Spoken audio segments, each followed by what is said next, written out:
শুক্রবার সন্ধ্যায় একটি মনোজ্ঞ সাংস্কৃতিক অনুষ্ঠানের আয়োজন করা হয়েছিল রবীন্দ্র সদনে। শিল্পী কিংশুক রায়ের উদ্যোগে এই অনুষ্ঠানে রবীন্দ্রসঙ্গীত ও নৃত্য পরিবেশন করা হয়েছিল। এই অনুষ্ঠানে কিংশুক রায়ের তত্ত্বাবধানে একাধিক গুণী ব্যক্তিকে সংবর্ধনা জ্ঞাপন করা হয়। মঞ্চে রবীন্দ্রনাথের গান ও নাচ শ্রোতাদের মন্ত্রমুগ্ধ করে রেখেছিল।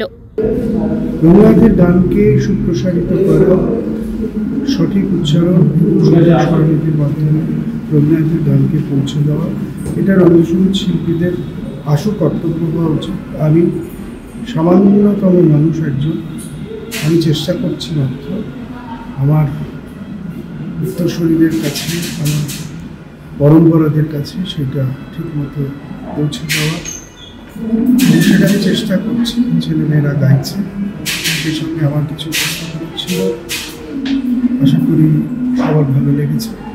এইভাবে রবীন্দ্রনাথের প্রসার, সুস্থ সংস্কৃতি, সুস্থ মানসিকতা এবং সুস্থ মন নিয়ে যদি রবীন্দ্রনাথের গান পরিবেশন করা যায়, সঠিক উচ্চারণ এবং সঠিক বাচনভঙ্গির মধ্য দিয়ে যদি রবীন্দ্রনাথের গান পরিবেশন করা যায়, তবেই রবীন্দ্রনাথ সার্থক।